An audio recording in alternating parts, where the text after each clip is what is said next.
Thanks for joining me on episode 620 of the Inspired Stewardship Podcast. Hey, I'm Nick Pavlidis from the Confessions of a Terrible Husband podcast. I challenge you to not be a terrible husband or wife or friend like me by being intentional about stewarding your relationships. One way to be inspired to be a better husband is to listen to this, the Inspired Stewardship Podcast with my friend, Scott Mater.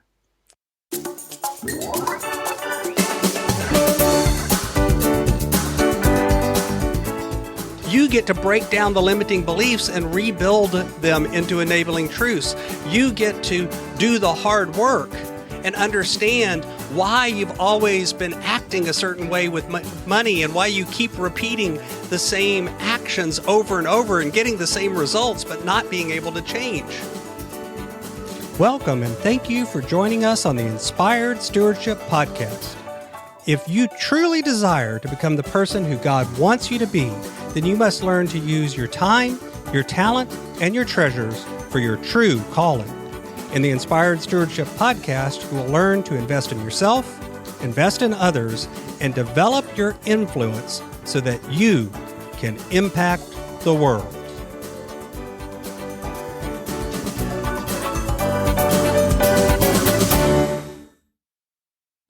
In today's episode about investing in yourself through stewarding your treasures, I talk with you about why the person is often what's forgotten in personal finance, why all finance is really personal, and why this is one key to really growing in how you handle your finances. As we talk about stewarding your treasures, wouldn't it be great if you could support this podcast and do it without costing yourself an extra dime? Turns out you can. All you have to do is use inspiredstewardship.com/Amazon when you're ready to make a purchase via Amazon, and a small commission will come back to support the show.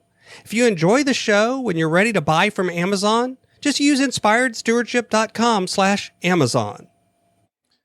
The basic coaching framework that I've used with clients is a 3-stage idea of refocus, gain control, and set a plan. You know, all too often we start with the plan.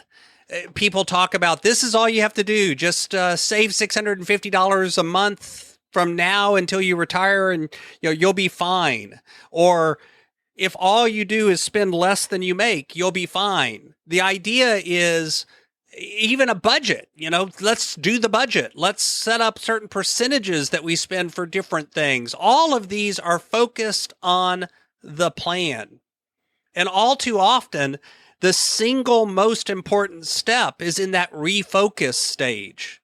Why? Because all too often, the biggest thing that we forget in personal finance is the person.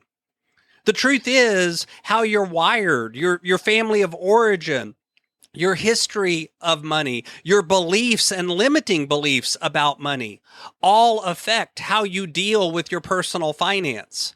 It's not as simple as doing a spending plan or doing a budget, because the truth is you can do a budget all day long, but you're not going to live on it unless you do some deeper work of figuring out how you have a relationship with money, how you're wired about money, and what your approach is when it comes to personal finance. Unless you really understand yourself, the person is left out of personal finance. And the truth is you'll either make progress slower or not at all.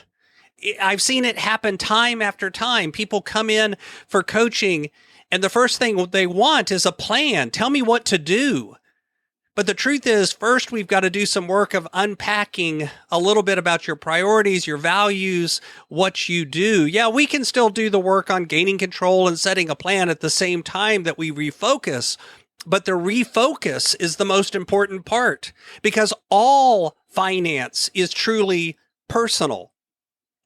Even when you're looking at the finance around a business, whether it's your business or you're an employee and you work for someone, it doesn't matter. We still have a personal relationship with that place. We have feelings about it. The way we approach it has to do with our own wiring around money, our own relationship with money, our own beliefs about money, even in the most impersonal of things, it still becomes personal.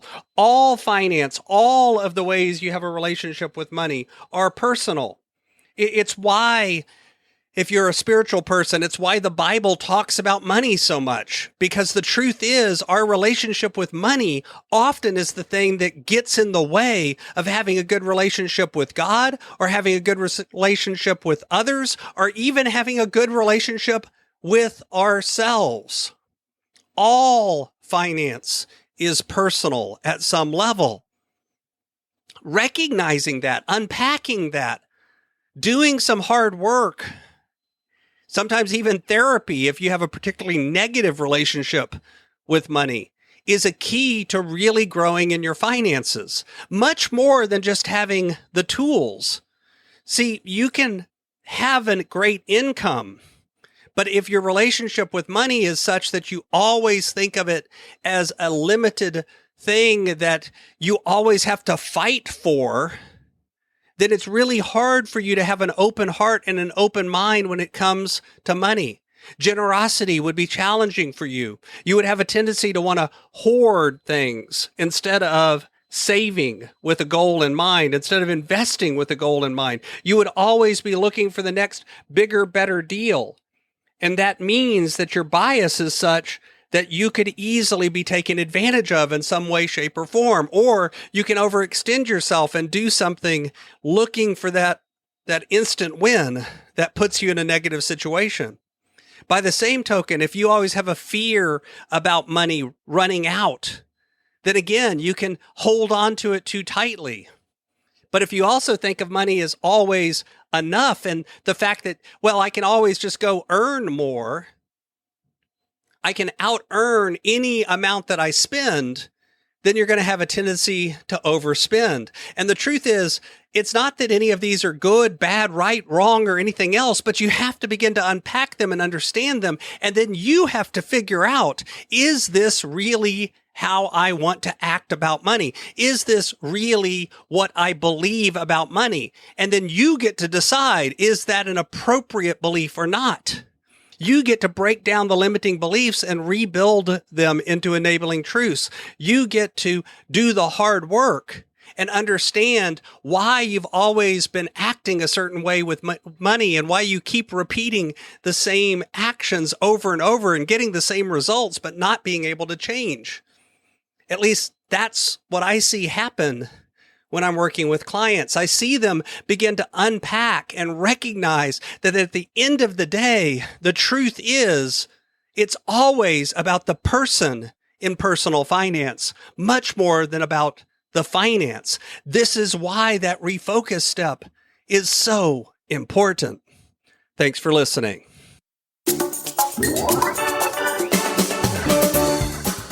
Thanks so much for listening to the Inspired Stewardship podcast. As a subscriber and listener, we challenge you to not just sit back and passively listen, but act on what you've heard and find a way to live your calling.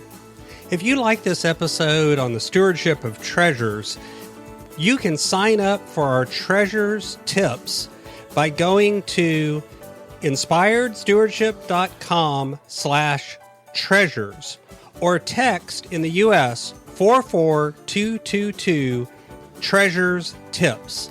And we'll send you 5 weeks of our best tips on stewarding your treasures. Until next time, invest your time, your talent, and your treasures. Develop your influence and impact the world.